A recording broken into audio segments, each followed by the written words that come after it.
Muy buenas tardes. Para mí un privilegio estar con ustedes nuevamente para continuar hablando acerca del programa divino correspondiente a este tiempo final. Sabemos que para este tiempo final hay promesas del ministerio de Moisés por segunda vez y del ministerio de Elías por quinta ocasión. Decimos el ministerio de Moisés por segunda vez, pero si contamos el ministerio de Moisés operado en Jesús, entonces sería por tercera vez. Pero eso lo dejamos quietecito. Y ahora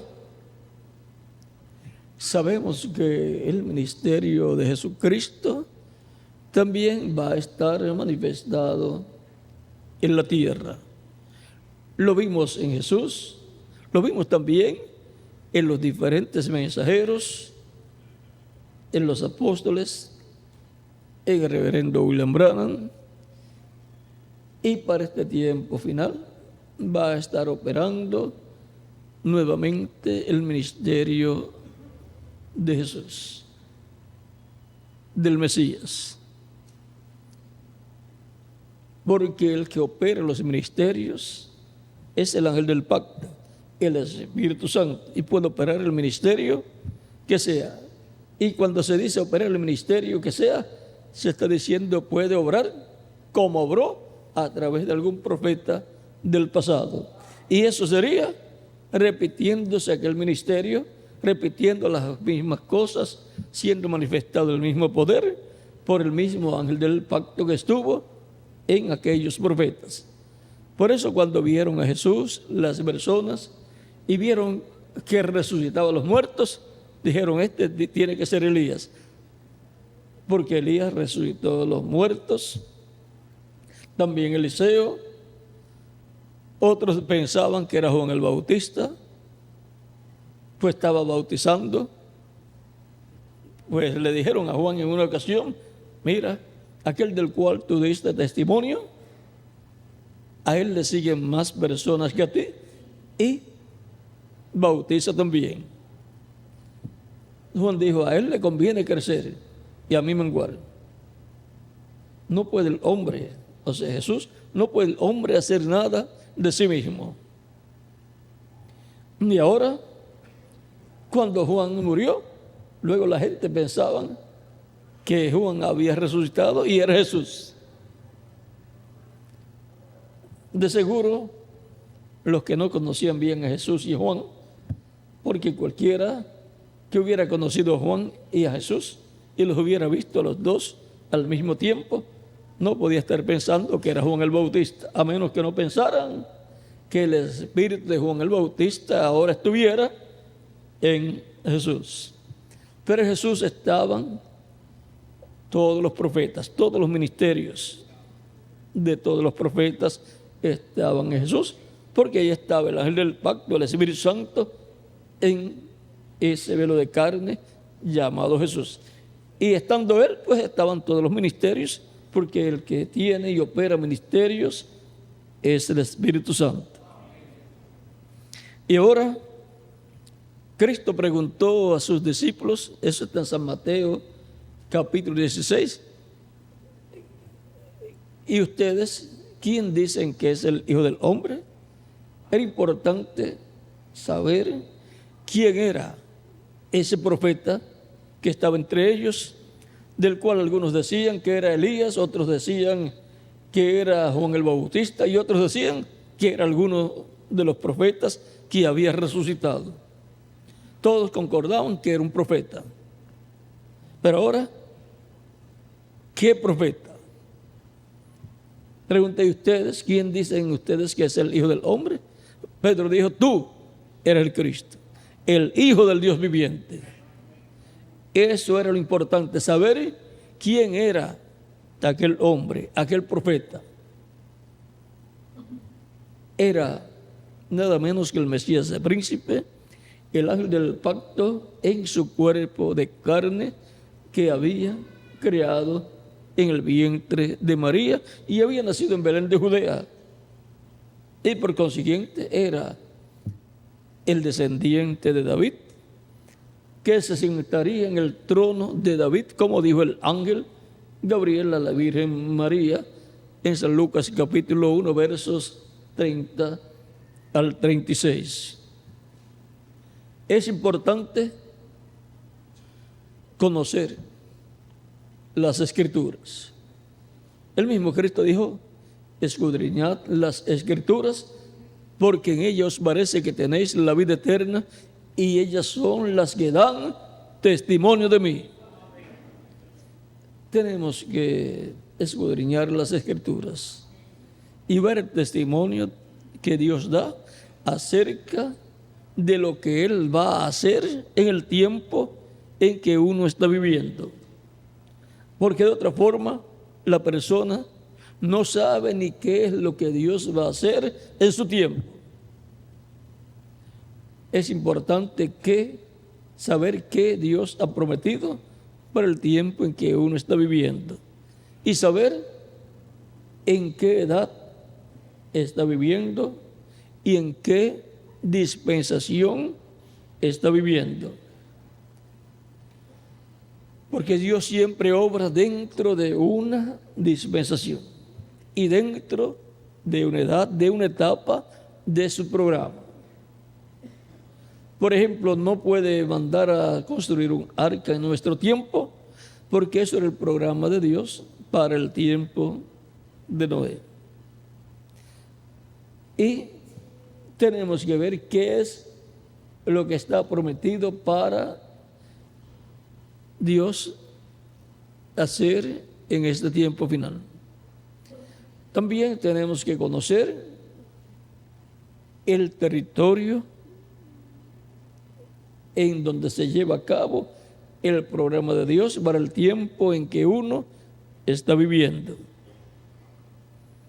Por ejemplo, la primera venida de Cristo estaba prometida para ser cumplida en el territorio de Israel. No podía estar buscando la primera venida de Cristo en otra nación. Y tenía que nacer en Belén de Judea. Y tenía que ser un descendiente del rey David. ¿Ve? Todo eso estaba en la Escritura y de acuerdo a esas promesas tenía que cumplirse la venida del Señor. Y tenía que aparecer un hombre preparando el camino, diciendo que ya estaba en la tierra, entre vosotros está uno al cual vosotros no conocéis, y diciendo que ese sería el que vendría después de él, al cual él estaba preparando el camino. ¿Ven? Juan despertó a la realidad de lo que Dios había prometido para ese tiempo, despertó a la gente, los estremeció, mostrándole que ese era el tiempo, para que estuvieran apercibidos, conociendo las Escrituras que hablaban de lo que Dios iba a hacer en ese tiempo. Y ahora la promesa era que iba a aparecer un hombre, el cual iba a nacer en Belén de Judea, y ese sería el Mesías. Los demás detalles, las personas también luego tenían que conocer esos detalles, para que así estuvieran atentos, viendo las Escrituras, la profecía bíblica siendo cumplida. El que no escudriñó las Escrituras y no estuvo al tanto de lo que Dios haría para ese tiempo, se levantó en contra de Jesús.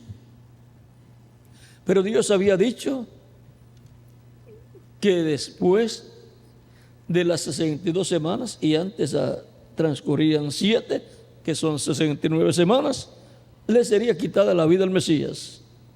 Y por lo tanto eso ocurriría en la semana número 70 de la profecía de Daniel. Semana de años. Y fue para comenzar esa semana de años que Jesucristo fue bautizado y luego comenzó su ministerio 40 días después de ser bautizado, porque esos 40 días fueron para estar en el desierto, siendo tentado, ayunando, orando. Fue tentado también por el diablo, y también allí las fieras estaban presentes, y cuando aparecen las fieras no es para buscar amistad, pero los ángeles también estaban presentes y los ángeles le servían a Jesús. Por lo tanto, lo protegieron como protegieron a Daniel en el foso de los leones. Y ahora podemos ver que para aquel tiempo la escritura profética daba testimonio aún del tiempo conforme a años. O sea que el Mesías, el príncipe, tenía que morir después de 483 años. A los 483 años comenzó su ministerio. A los 483 años de la semana, de las 70 semanas del libro del profeta Daniel. Y ahora podemos ver cómo se cumplió todo al pie de la letra. Y todavía quedan 3 años y medio de esa semana número 70, en donde Dios va a tratar con el pueblo hebreo como nación, y durante ese tiempo es que van a venir los juicios divinos, las plagas sobre los gentiles. Y ya los gentiles han tenido bastantes plagas a través de la historia del reino de los gentiles, pero todavía vienen más.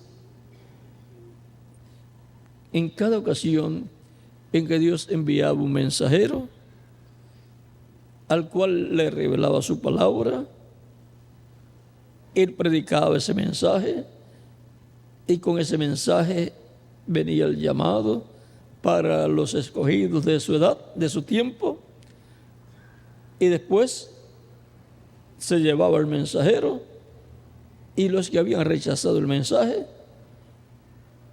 por cuanto no recibieron al mensajero, entonces recibirían las plagas que vendrían sobre la tierra al final de ese ciclo. Y luego más adelante Dios enviaría otro mensajero. Así vinieron plagas de enfermedades, como también guerra.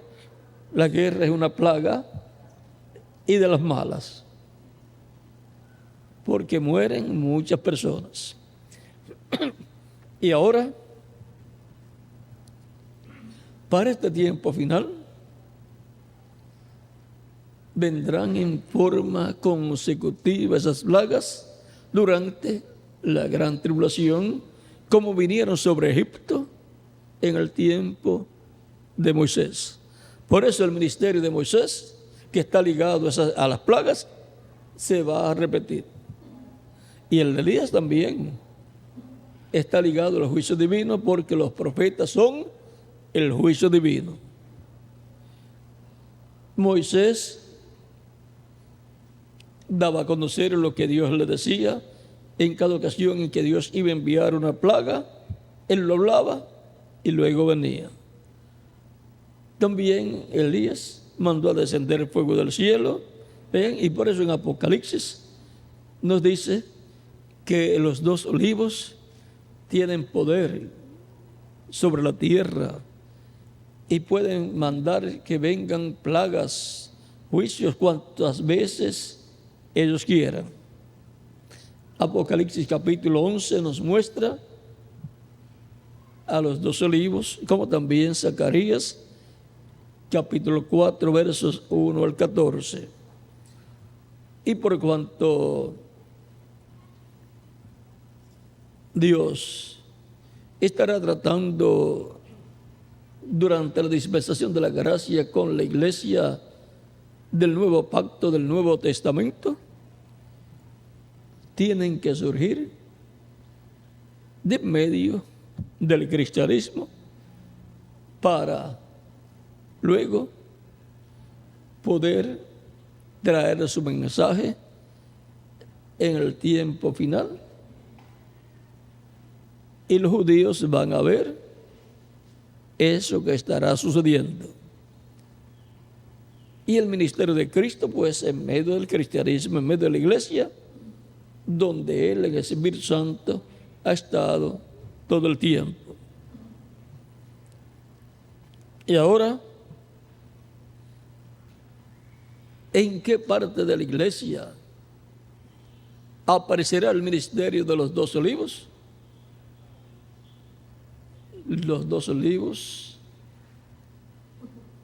no aparecerán ni en la primera, segunda, tercera, cuarta, quinta, sexta o séptima edad.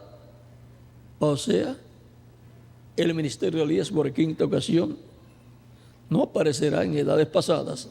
Apareció en su cuarta manifestación en la séptima edad, pero en su quinta manifestación aparecerá en la edad de la piedra angular. Y el de Moisés también, y el de Jesús también. Por eso la etapa o edad de la piedra angular, que es eterna, tendrá grandes bendiciones. Dios para manifestar en esa etapa a su iglesia que estará viviendo en este tiempo final. Ahí es donde recibimos la fe, la revelación, para ser transformados y llevados con Cristo a la cena de las bodas del Cordero. Ahí es donde recibimos la revelación del séptimo sello, que nos da la fe para ser transformados y raptados. Y ahora, el ministerio de Elías, operado por el Dios de Elías, ya hemos visto lo que será. El reverendo William Branham, en el libro de los sellos, allá en preguntas y respuestas, la pregunta número 11 de la página 399 del libro de los sellos, en la versión o traducción que yo tengo y que uso normalmente, dice: yo he pensado que seré un hombre de este tiempo ungido con ese espíritu, o sea, con el espíritu de Elías. Y en la página 449 del libro de los sellos también dice: el espíritu de Elías, o el Elías que yo conozco, el que tenga el libro de los sellos, que termina en la página 484, para leerlo. Muchas gracias. 449 del libro de los sellos dice: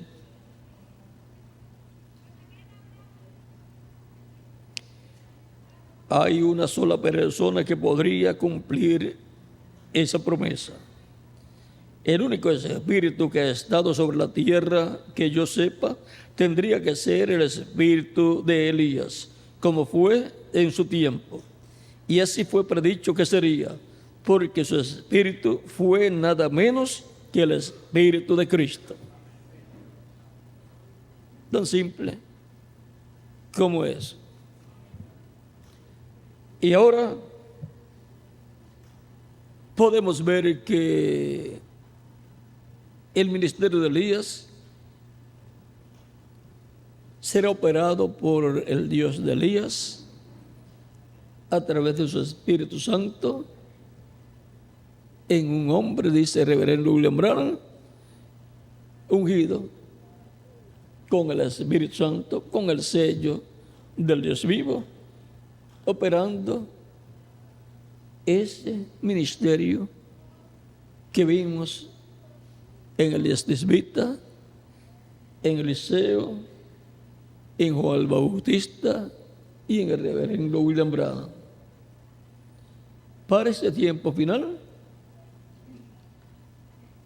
así como fue allá, el Espíritu de Dios en un hombre operando ese ministerio, será en este tiempo final en un hombre que vendrá con el Espíritu Santo, vendrá con el sello del Dios vivo, como dice Apocalipsis capítulo 7, versos 1 en adelante, y que vendrá para llamar, juntar y sellar 144,000 hebreos, 12,000 de cada tribu.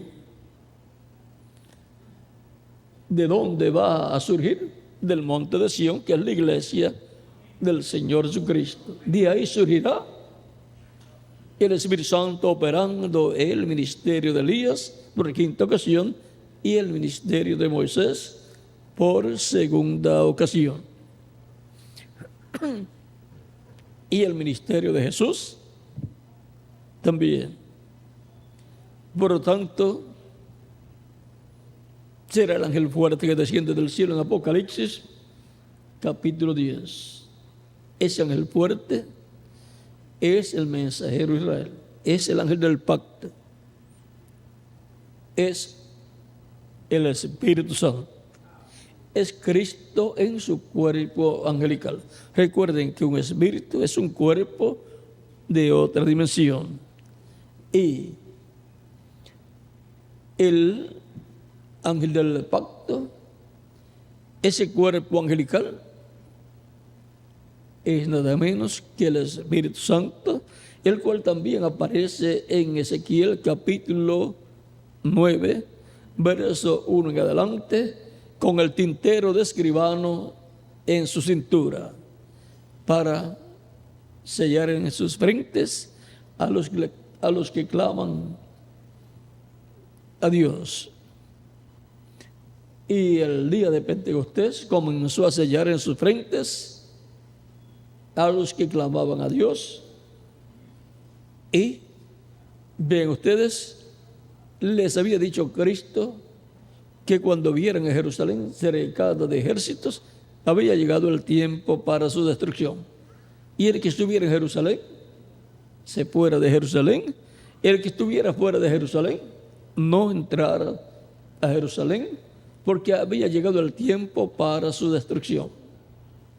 Lo cual ocurrió.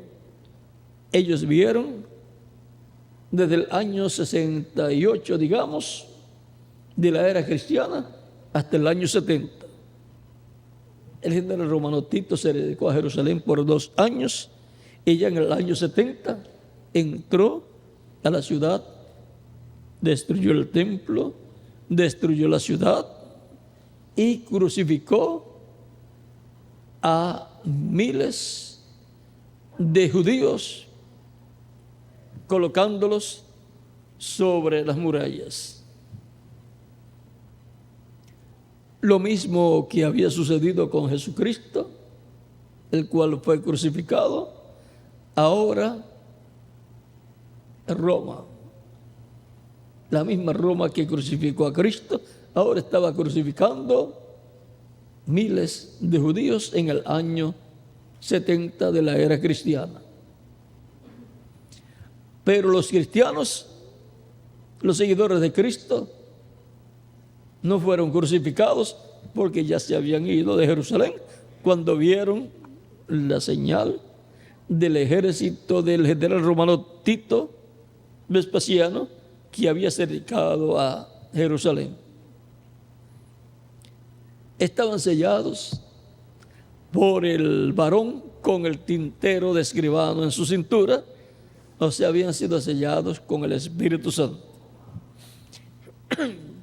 Y por el Espíritu Santo, que es el varón vestido de blanco con el tintero de escribano en su cintura. Y ahora podemos ver que allí también hubo otros varones que venían para destruir. Pero vamos a ver lo que dice aquí, Ezequiel capítulo 9.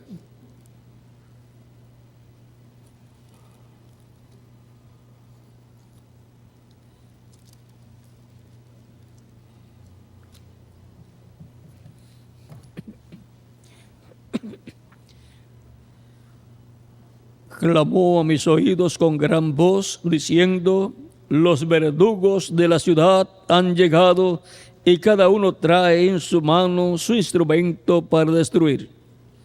Y aquí que 6 varones venían del camino de la puerta de arriba que mira hacia el norte, y cada uno traía en su mano su instrumento para destruir.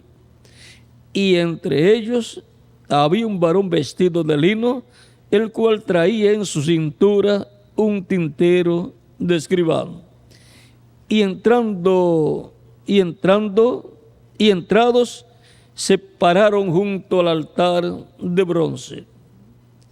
Y la gloria de Dios, del Dios de Israel se elevó de encima del querubín, sobre el cual había estado, al umbral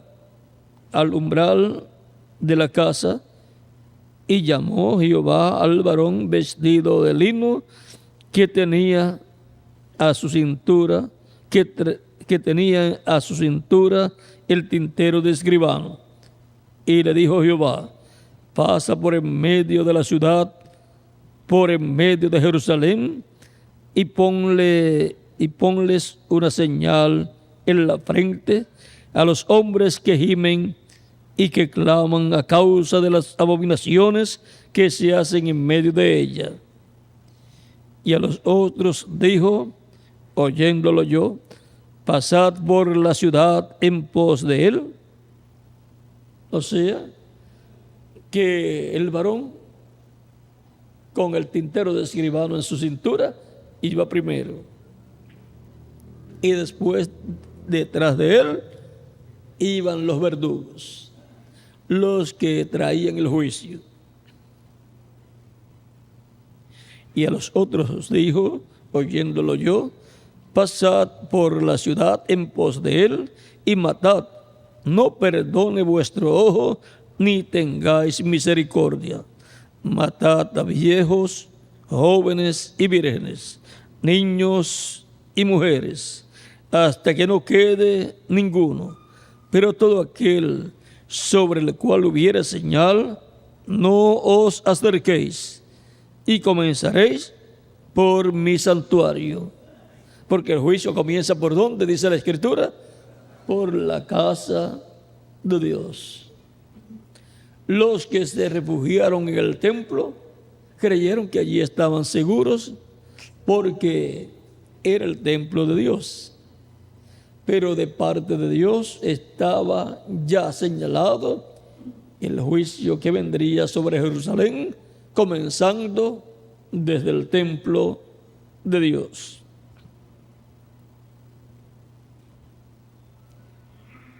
Comenzaron pues desde los varones ancianos que estaban delante del templo. Y les dijo: contaminad la casa y llenad los atrios de muertos. Salid. Y salieron y mataron en la ciudad.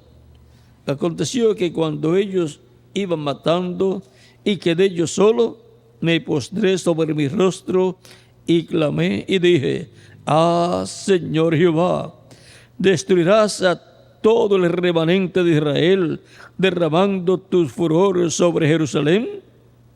Él me dijo: la maldad de la casa de Israel y de Judá, o sea, de los dos reinos, y me dijo: la maldad de la casa de Israel y de la casa de Judá es grande sobremanera.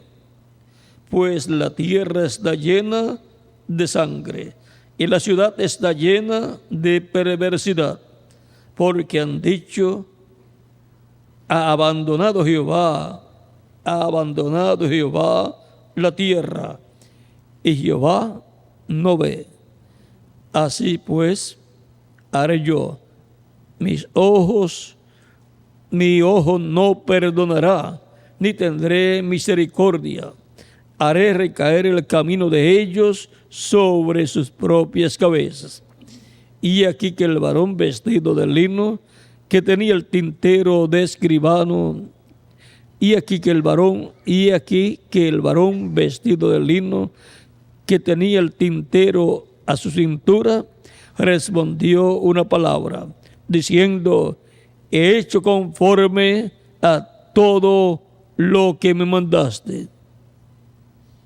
Él cumplió el mandato que recibió. Y ahora,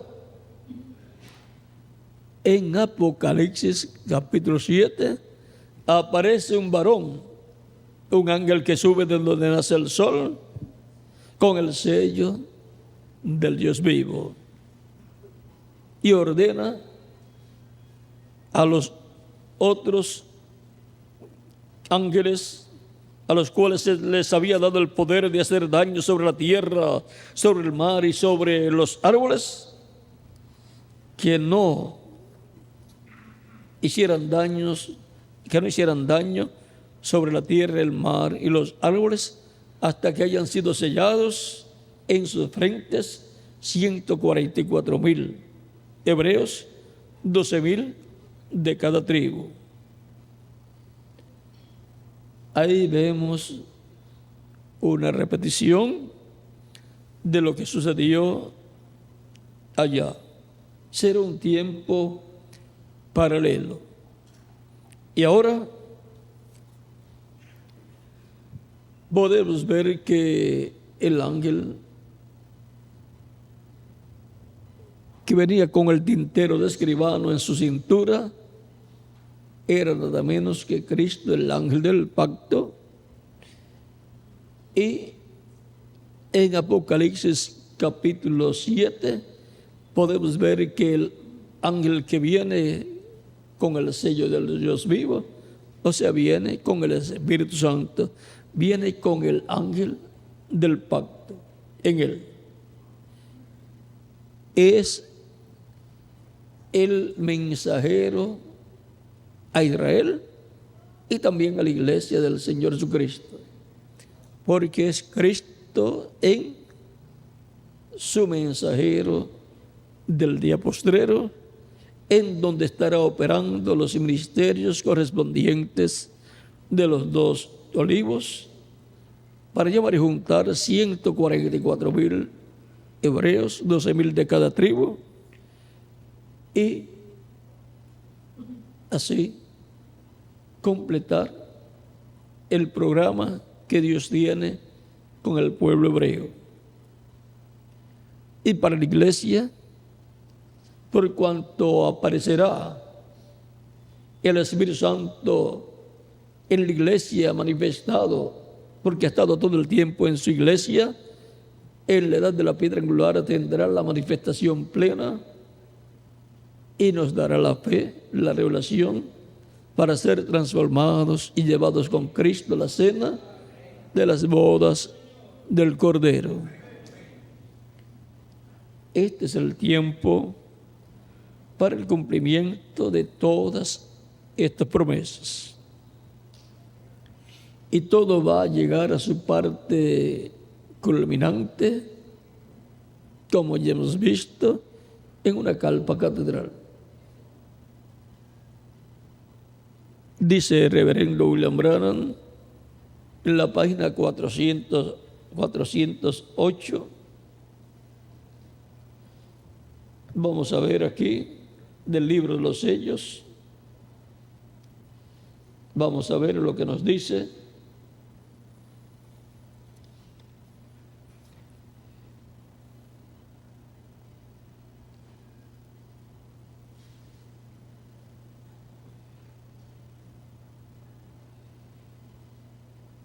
le preguntan, hermano Branham, el séptimo ángel con el espíritu de Elías, el mismo Elías enviado a los 144,000 judíos durante los 3 años y medio de la tribulación después del rapto. Algunos estamos enredados con esta enseñanza. Le preguntan si es el mismo.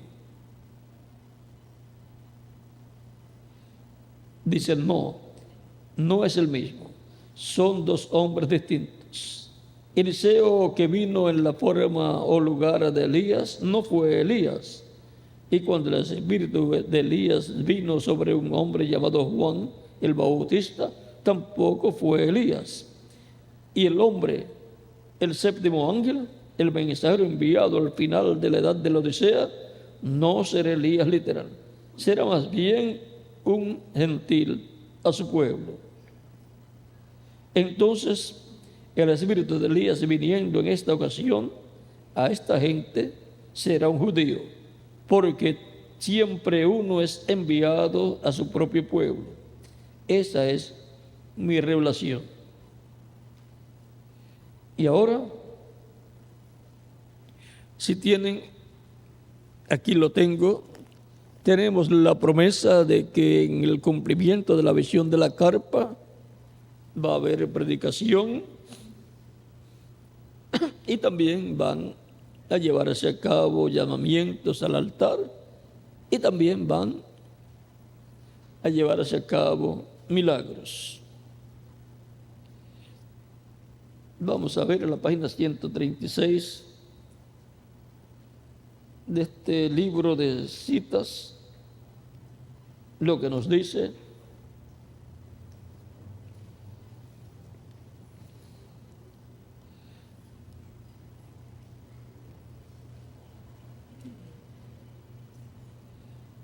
Dice,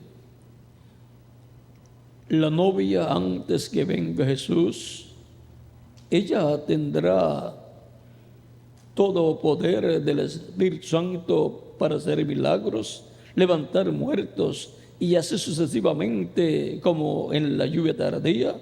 Y es la lluvia tardía para los 144,000 judíos. ¿Tendrán todos los ministros esto? Y estamos esperando la venida. Y estamos solo esperando la venida.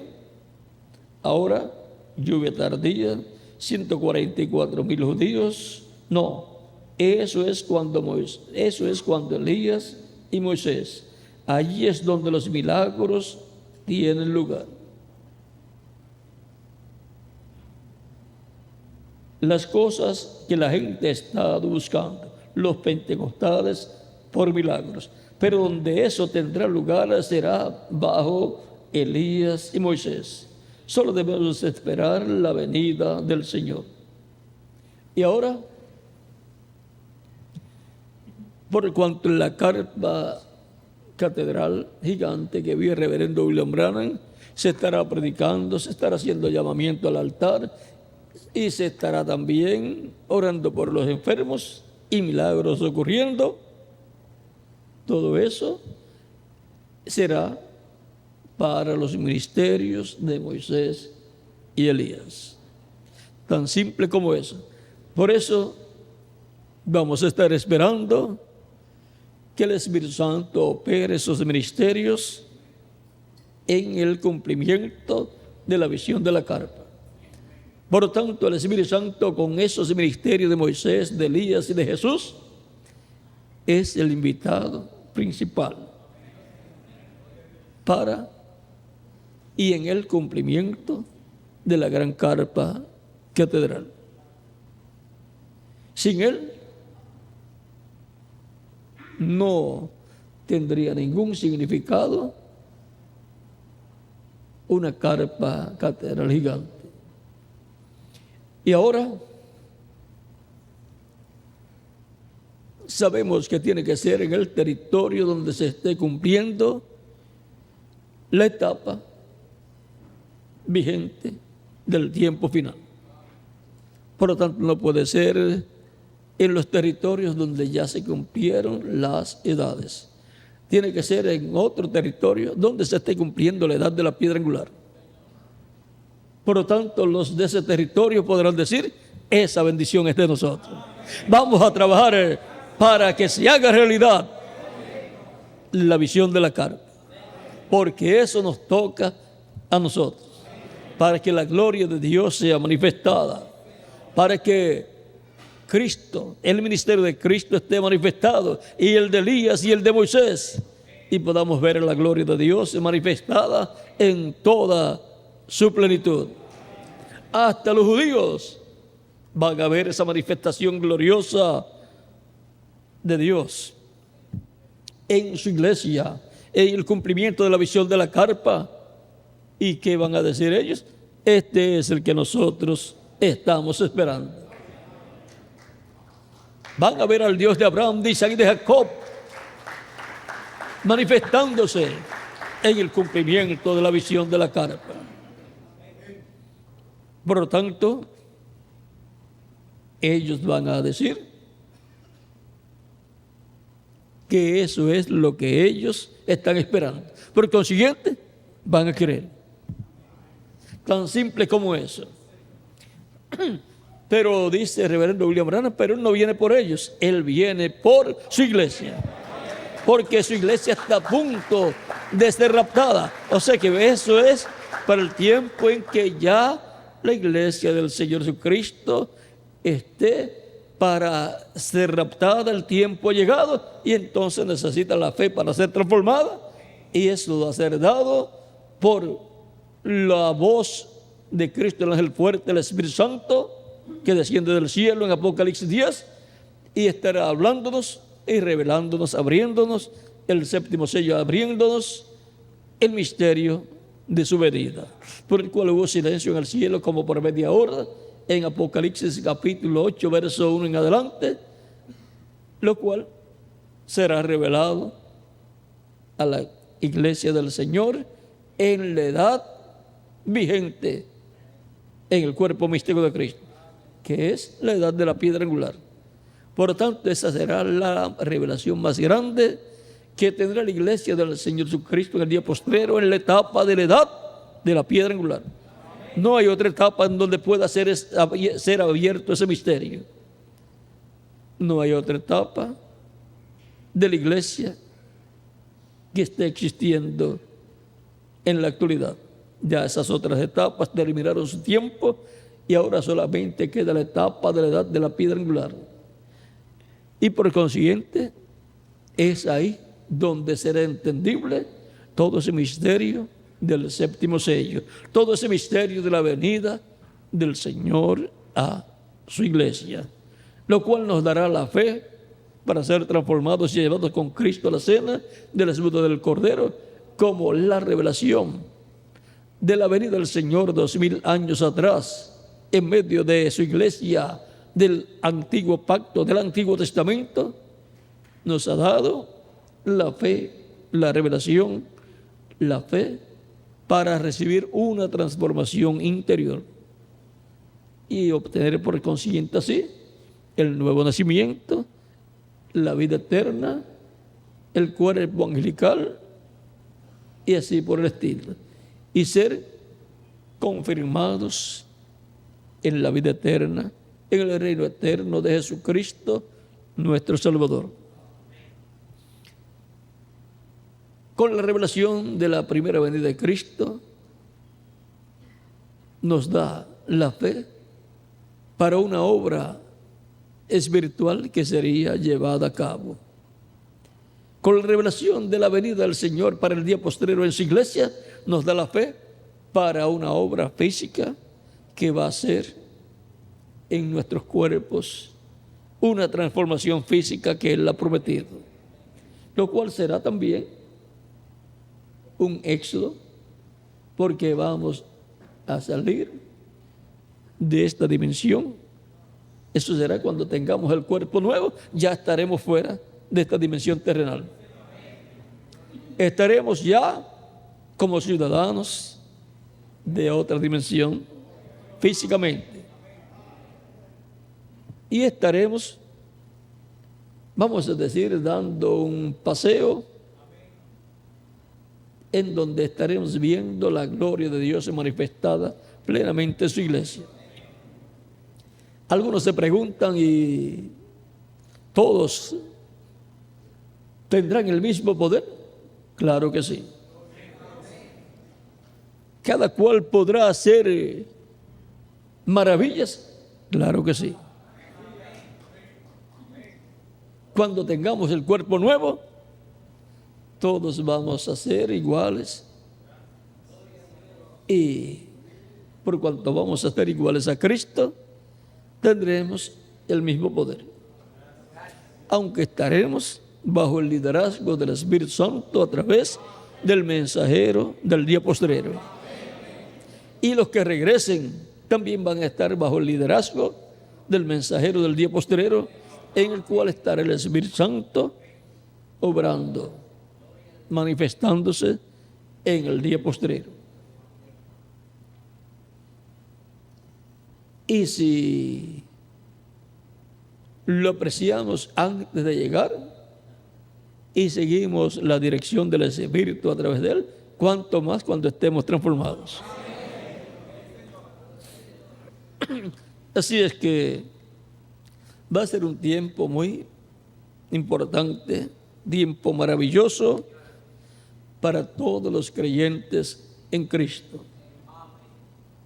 Todos los creyentes en Cristo nacidos de nuevo tienen la promesa de un cuerpo eterno y glorificado.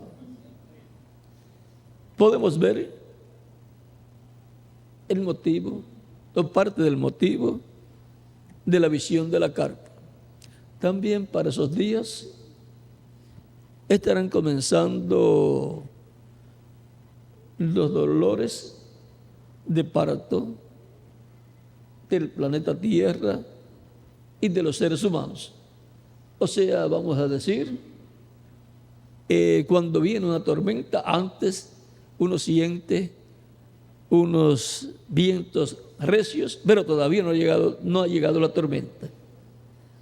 Son principios, un aviso. Y así también, cuando una mujer va a dar a luz y está en el tiempo para dar a luz, le comienzan dolores. Pero se va contando cada cuantos minutos y el médico mismo sabe cuánto más o menos le falta. Pero cuando llega el momento exacto para dar a luz, ahí vienen los dolores continuos. Así será para la gran tribulación. Los principios de los dolores los veremos. Pero los dolores fuertes, eso corresponde a la gran tribulación. Y ahora, en el tiempo de Moisés, Moisés hablaba la palabra que Dios le daba y las plagas aparecían. Y los imitadores, Yanes y Yambres, también así llevaban a cabo, hacían una imitación y venían plagas. O sea, se aumentaba el problema. Lo que hacían ellos era aumentar el problema. Vamos a ver si Miguel nos consigue esa parte donde está para ahí tener la base de lo que estamos diciendo.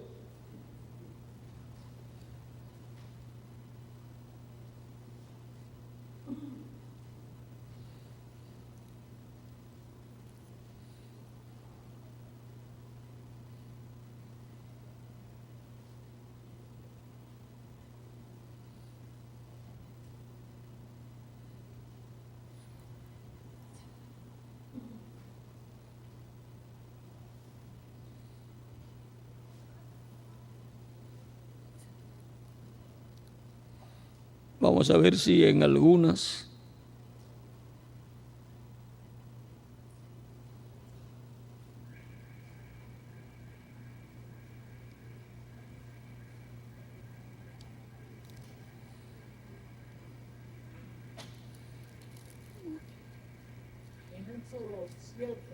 Éxodo 7. Por ahí ya por el versículo 12 está con la vara de Aarón, la vara de Moisés, se lo comió. Versículo 7, comenzando en el 10 del Éxodo, capítulo 7, dice: vinieron pues Moisés y Aarón a Faraón, hicieron como Jehová lo había mandado. También Miguel, donde dice que ellos también traían plagas, y echó Aarón su vara delante de Faraón y de sus siervos, y se hizo culebra, o sea, serpiente. Entonces llamó también Faraón sabios y hechiceros. Hicieron también lo mismo los hechiceros de Egipto con sus encantamientos. Pues echó cada uno su vara, las cuales se volvieron culebras, mas la vara de Aarón devoró las varas de ellos. En el verso 22 aparece cuando tomaron la sangre, ellos mismos hicieron los milagros. Y ahora vamos a ver, comenzando en el verso 20 de ese mismo capítulo 7, dice: Moisés y Aarón hicieron como Jehová lo mandó, y alzando la vara golpeó las aguas que había en el río en presencia de Faraón y de sus siervos, y todas las aguas que había en el río se convirtieron en sangre. Asimismo los peces que había en el río murieron. Asimismo los peces que había en el río murieron. Y el río se corrompió tanto que los egipcios no podían beber de él. Y hubo sangre por toda la tierra de Egipto. Y los hechiceros de Egipto hicieron lo mismo con sus encantamientos, y el corazón de Faraón se endureció y no los escuchó como Jehová lo había dicho.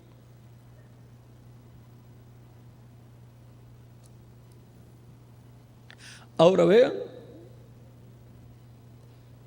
cómo también los imitadores hicieron lo mismo que había hecho Moisés.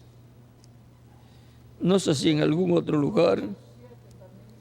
¿Cuál? Vamos a ver el 8:7 del Éxodo. Entonces Aarón extendió su mano sobre las aguas de Egipto, y subieron ranas que cubrieron la tierra de Egipto. Y los hechiceros hicieron lo mismo con sus encantamientos, e hicieron venir rana sobre la tierra de Egipto.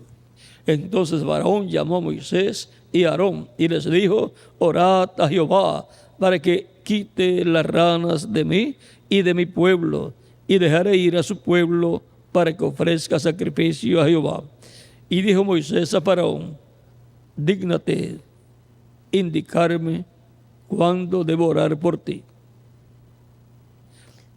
Cuándo debo orar por ti, por tus siervos y por tu pueblo, para que las ranas sean quitadas de ti y de tu casa, y que solamente queden en el río. Y él dijo: mañana. Y Moisés respondió: se hará conforme a tu palabra, para que conozcas que no hay como Jehová nuestro Dios. Y las ranas se irán de ti y de tus casas, de tus siervos y de tu pueblo, y solamente quedarán en el río.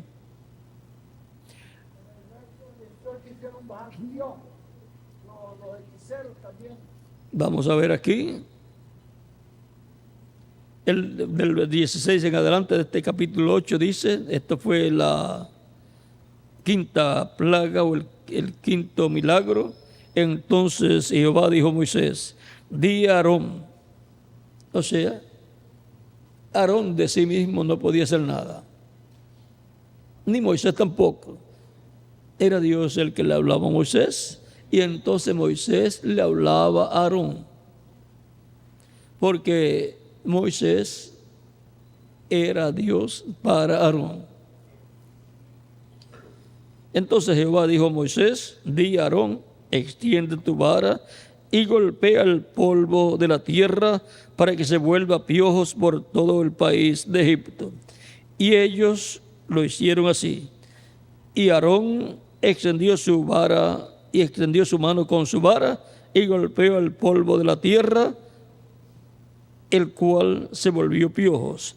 Así en los hombres como en las bestias. Todo el polvo de la tierra se volvió piojos en todo el país de Egipto. Y los hechiceros hicieron así también. Y los hechiceros hicieron así también, para sacar piojos con sus encantamientos. Pero no pudieron. Aquí le falló a los encantadores. Pero no pudieron. Y hubo piojos tanto en los hombres como en las bestias. Entonces los hechiceros dijeron a Faraón, dedo de Dios es este. ¿Ve? Ahí no pudieron. Ya la cosa se complicó para ellos. Mas el corazón de Faraón se endureció y no los escuchó como Jehová lo había dicho.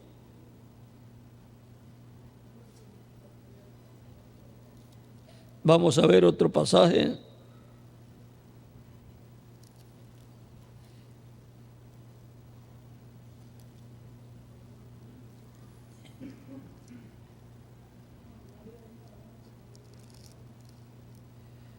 Vamos a ver otro Miguel por aquí, a ver cuál.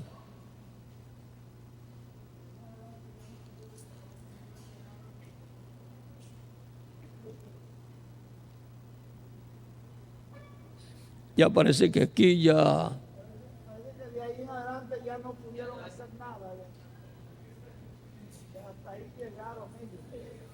Y como que cogieron miedo también, ¿verdad? Dedo de Dios es este, dijeron. Ahí ya no se metieron más a imitar.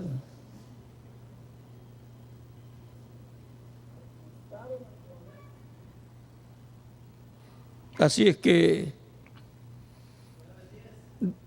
9:10 tomaron ceniza. Vamos a ver, del 8 en adelante dice, capítulo 9, verso 8 en adelante dice, y Jehová dijo a Moisés y a Aarón, tomad puñados de ceniza de un horno y esparcirá Moisés hacia el cielo delante de Faraón. Y vendrá a ser polvo sobre toda la tierra de Egipto. Y producirá sarpullido con úlceras en los hombres y en las bestias por todo el país de Egipto. Y tomaron ceniza del horno y se pusieron delante de Faraón y le esparció Moisés hacia el cielo y hubo sarpullido que produjo úlceras tanto en los hombres como en las bestias. Y los hechiceros no podían estar delante de Moisés a causa del sarpullido. A causa del sarpullido. Ahí se le pegó la plaga a ellos. Porque hubo sarpullido en los hechiceros y en todos los egipcios. Pero Jehová endureció el corazón de Faraón y no los oyó, como Jehová lo había dicho a Moisés. O sea que allá ahí las plagas le están cayendo a los imitadores. Eso será también juicio para los que han estado imitando por muchos años y para los que tratarán de imitar en esos días. Muchos han tratado de imitar y han tenido problemas. Así es que, vean, los magos no podían quitar las plagas. Ni siquiera pudieron quitárselas de ellos. Solamente Moisés podía hablar la palabra creadora y venir las plagas, y Moisés podía hablar la palabra y quitar las plagas. Para los días del cumplimiento pleno de la visión de la carpa, recuerden, la humanidad va a estar con graves problemas. Para que haya cultos de salvación, tiene que haber personas perdidas que necesiten salvación. Para que haya oración por los enfermos, tiene que haber enfermos. Y por lo que se ve, van a haber muchos enfermos que van a necesitar sanidad. Y con la situación del calentamiento global, el medio ambiente afectándose, los polos derritiéndose, el nivel del mar subiendo y el peligro que tienen las costas de desaparecer y el calentamiento global aumentando, producirá también muchos problemas en la piel de las personas, cáncer en la piel y otros problemas. Y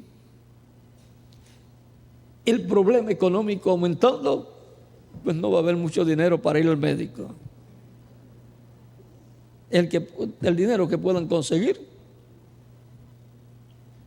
puede ser solamente para comer.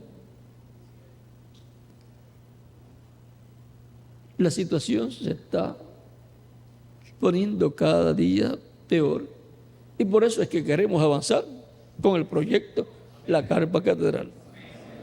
Antes que se ponga peor la situación económica y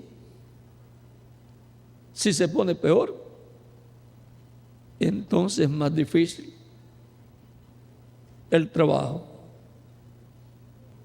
Y esperamos que pronto esté listo y que Dios, el cual siempre está listo para hacer lo que Él prometió, lo haga, se cumpla su programa. A nosotros nos toca la parte física y a Él le toca la parte de su manifestación. Así es que queremos tener todo listo. No queremos que pase mucho tiempo. No queremos estar mucho tiempo en la tierra tampoco. Queremos ser transformados lo más pronto posible.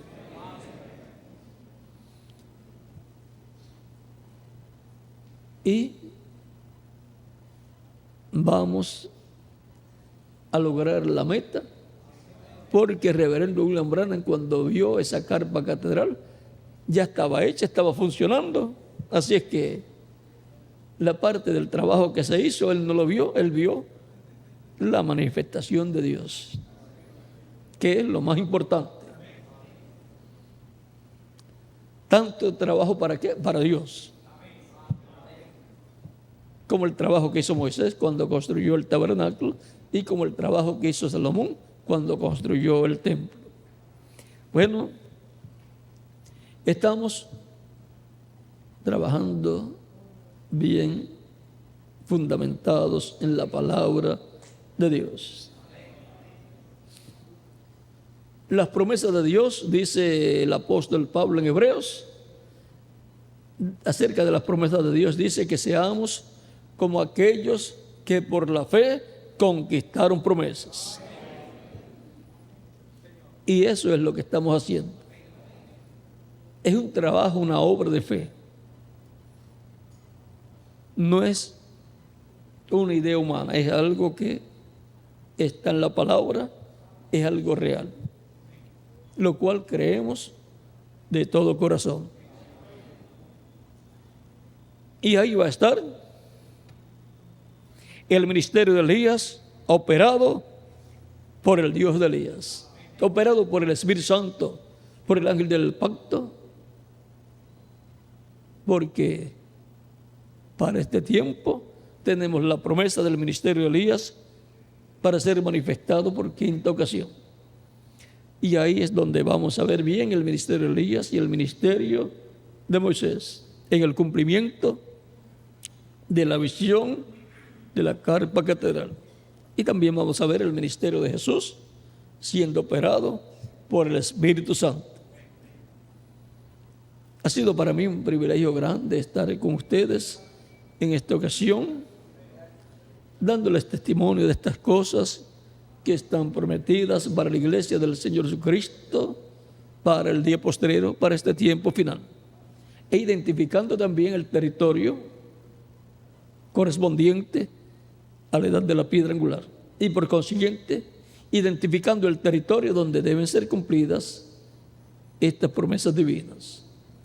Que las bendiciones de Cristo, el ángel del pacto, sean sobre todos ustedes y nos use a todos en este esfuerzo grande para este milagro, para este super milagro que se necesita en estos días. Nos use junto a las congregaciones que Cristo ha colocado bajo el ministerio que ha colocado en todos nosotros.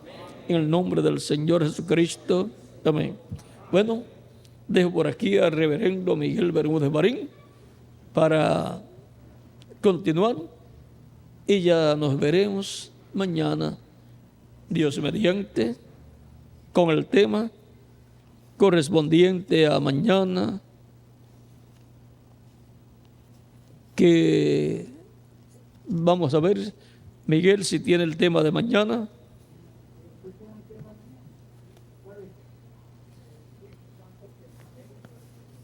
El Espíritu Santo, el Maestro de los hijos de Dios. El Espíritu Santo, el Maestro de los hijos de Dios. Ahí vamos a ver cómo el Espíritu Santo, desde el Génesis hasta el Apocalipsis, fue, es y será eternamente nuestro Maestro. Y ese es nada menos que el ángel del pacto. Y cuando se hizo carne, dijo a sus discípulos: yo, vuestro Maestro. ¿Ve? Porque era el Espíritu Santo encarnado, enseñándole a sus discípulos y a todo el pueblo.